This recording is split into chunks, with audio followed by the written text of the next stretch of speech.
Kalian pernah kepikiran nggak tentang proses penegakan hukum yang ada di Indonesia? Menurut hemat saya, ada perbedaan yang cukup signifikan terhadap proses penegakan hukum yang ada di Indonesia. Kita ambil dua contoh. Ya. Contoh pertama misalnya ada case atau kasus yang melibatkan nenek-nenek, ya nenek-nenek miskin mencuri sebuah singkong di lahan milik perusahaan orang lain, hanya untuk menghidupi dia dan cucunya.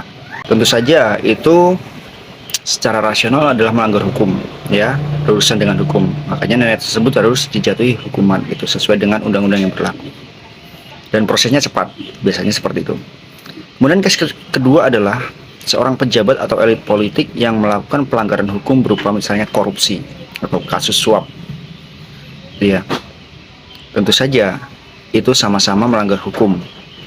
Proses pencurian juga, perampokan juga, ya, yang mengambil hak orang lain atau yang mengambil yang bukan haknya sendiri gitu ya.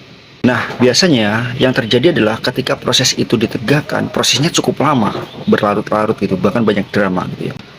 Nah, dalam dua case ini yang ingin saya soroti, pandangan saya adalah ada upaya irasionalisasi atau ya katakan begini. Saya menjabarkannya mulai dari ini. Proses penegakan hukum yang case pertama yang tentang nenek-nenek yang mencuri itu memang rasional gitu ya, karena prosesnya cepat seperti itu. Dia melanggar apes, dihukum sesuai dengan hukum yang berlaku, beres, selesai gitu ya. Untuk case yang kedua, biasanya karena prosesnya lama, yang tadinya tidak rasional atau irasional kemudian ditarik ke sana ke sini sehingga seolah-olah menjadi rasional, ya, prosesnya lama gitu. Ada pertimbangan hukum yang harus ditransaksikan di situ. Ada namanya otak-atik hukum atau pasal yang terjadi di situ. Sehingga yang tadinya yang tadinya itu tidak masuk akal atau irasional seolah-olah pada akhirnya menjadi rasional gitu.